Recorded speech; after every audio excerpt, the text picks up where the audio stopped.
हम बेटियों के लिए उंगली नहीं उछालते, लेकिन तुम बाप का ख्याल करो कि बाप तेरा कितनी मुश्किल में है। जब मैं तेरा हया कर रहा हूँ, तुझे मेरी शर्म करनी चाहिए। उसका बाप शहीद हुआ, उसका भाई शहीद हुआ, आखिर वो इस मुल्क के लिए खुद शहीद हो गया। मरियम नवाज ने आज ट्वीट किया है कि ये मकाफते अमल है। कल इन्होंने कहा था कि मेरी मरियम नवाज की वालदा तबूत में आएगी, आज अरशद शरीफ साहब की लाश खुद तबूत में आ रही। जब मियां शरीफ की मैयत आई थी ना, तो मैं ऐसे मुसलमान ईमानुल्लाह बात करता हूँ कि मैं अपने हाथों से उसको लहद में उतारा है। आपसे बड़ा मैंने गरीब नहीं देखा कि आपने अपने बाप को भी कब्र में दफनाने का अल्लाह ताला ने आपको मौका नहीं दिया। हमारे पाकिस्तान में रीजन तो बनाई जाती है ना, अदालतें तो गूंगी जो हैं, बहरी हैं, बेहिस्सों में पेटा मरवा लेती, गुर्बत में आवाज नहीं उठाती। जब कौमों को बर्बाद किया जाता है तो उनको गिरोह में तकसीम किया जाता है। हमारा मीडिया भी गिरोह में तकसीम हो चुका है, जिसके लिए, लेकिन मैं उन साफी बिरादरी को खुलेआम कह रहा हूँ, इस एज में कह रहा हूँ कि अरशद शरीफ कल जाएगा कब्र में, वो खाली होगा और तुम भी खाली जाओगे। इस मुल्क में कोई कुछ लेके नहीं गया, खाली आता है खाली जाता है। नाम उन्हीं का रहता है जो कौमों के लिए शहादतें देते हैं। आप मर जाओगे इस तरह, अगर उस पर कोई इल्ज़ाम लगाया तो आप भी रुल जाओगे, जलील हो जाओगे। जो अच्छा होता है अल्लाह ताला उसको उठा लेता है। वो तो इस हम क्या है, ये मेरे पाकिस्तान में क्या हो रहा है कि हम कितने बेहिस हो गए हैं कि चंद टुकड़ों के लिए, चंद सिक्कों के लिए जो छोड़ के जाने हैं, उसके लिए हम शहीदों को इल्ज़ाम लगाते हैं। वो एक सच्चा सिपाही था, उसका बाप शहीद हुआ, उसका भाई शहीद हुआ, आखिर वो इस मुल्क के लिए खुद शहीद हो गया। मरियम नवाज ने आज ट्वीट किया है कि ये मकाफते अमल है। कल इन्होंने कहा था कि मेरी मरियम नवाज की वालदा तबूत में आएगी, आज अरशद शरीफ साहब की लाश खुद तबूत में आ रही है। मैं बात बताता हूँ, मैं आपको एक छोटी सी बात बताऊँ। जब मियां शरीफ की मैयत आई थी ना, तो मैं ऐसे मुसलमान ईमानुल्लाह बात करता हूँ कि मैं अपने हाथों से उसको लहद में उतारा है। वो खाली हाथ था। अल्लाह के खौफ से डरो।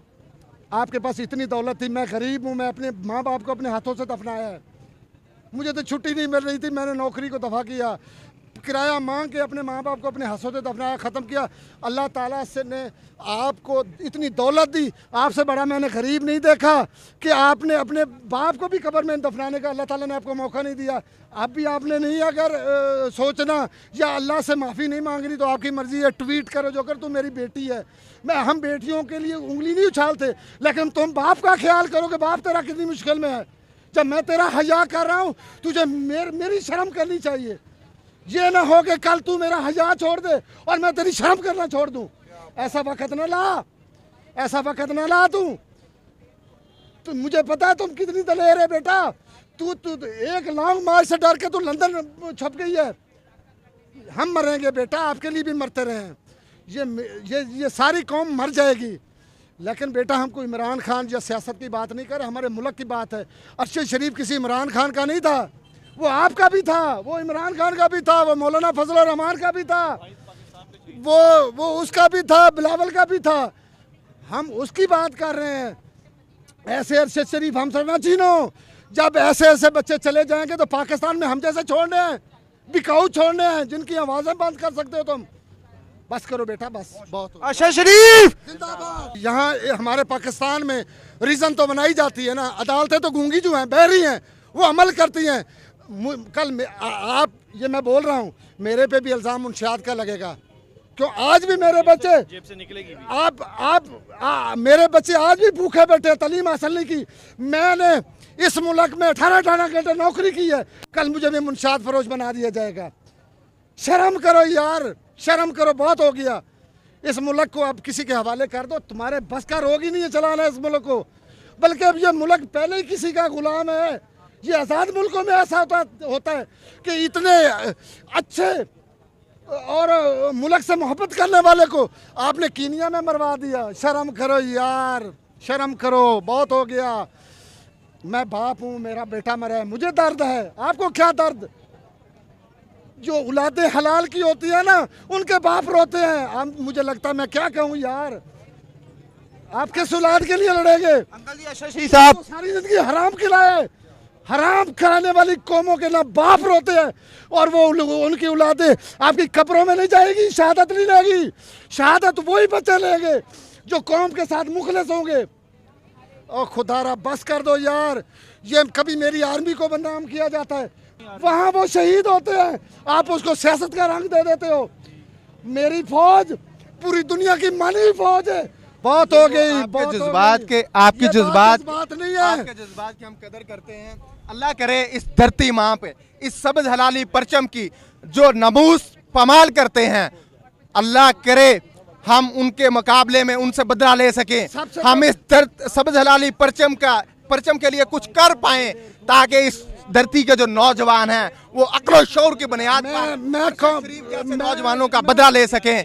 यही मैं छोटे से कैमरे से मैं आज अपनी कौम से इल्तमास करता हूँ कि अपने दिमाग को खोल लो। आपको तालीम इसलिए हासिल नहीं करवानी देगी कि आप जहल रहें, अपने हकूक ना मांगे, लेकिन एक अल्लाह ने बंदा भेजा है। मैं सियासी नहीं हूँ, मैं तो अपने मुल्क के जज्बात के लिए बोलो। मेरे मुल्क में मेरे साथ हुआ क्या है, मुझे फ़कीर बना दिया गया, गुलाम बना दिया गया है। लेकिन मेरी बात सुन लो, मैं अपने कैमरे के कौम को इतना शऊर आ जाना चाहिए जो बाहर यशी करे और घर में बच्चे भूखे हों, वो बाप घर के साथ मुखलिस नहीं होता। जिस कौम का लूटर यशी यहाँ करे, हिक्मरानी यहाँ करे, मुश्किल कौम पे आए और बाहर चला जाए, वो कौम का मुखलिस नहीं होता। वही कौम के मुखलिस होते हैं जो यशी भी यहाँ करे या कोई भी हो।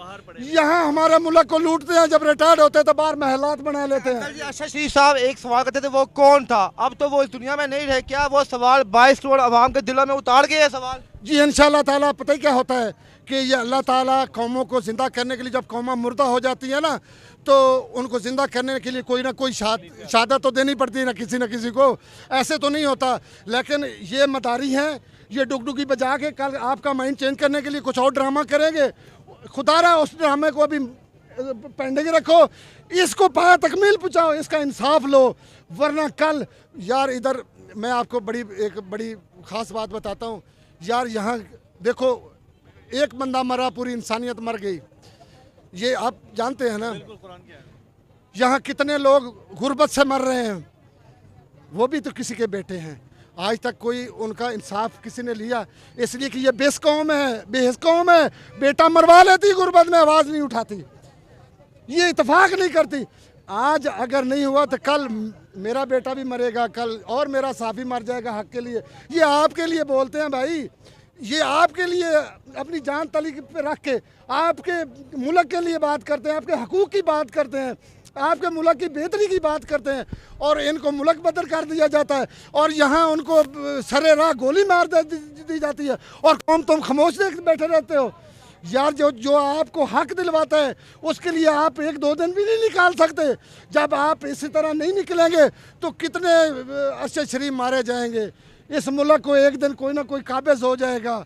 ये जो बड़े बड़े जिन्होंने हमारे मुल्क को हमें मकरूज कर दिया, रोटी से फारिग कर दिया और अपने महलात बना लिए, अपने बाहर जगह बना ली, कल ये होगा कि कल ऐसा होगा कि ये हमारा मुल्क भी कोई ले लेगा और वो बाहर जाके आराम करेंगे। ये मैं आपकी पार्टी बेस पे नहीं बात कर रहा, मैं ये कोई एक लीडर की बात नहीं करेगा। ऑल एंड ऑल लीडर हमारे मुल्क के साथ मुखलिस नहीं है। हमारे से बड़ी कोई फौज है, हमारे से ताकतवर कोई फौज है? हमारी आज फौज है तो हमारा पाकिस्तान है, नहीं तो कब का तो आपसे कोई छीन लेता। अभी भी हमारी फौज को इस कामों से अलहदा करो, उनको सलाम करने दो। हमारे अंदर नफरत डाल दी आपने, फौज के साथ लड़ा दिया। यार हद होगी तो कितना पैसा चाहिए यार, जीने के लिए तो एक वक्त की रोटी चाहिए।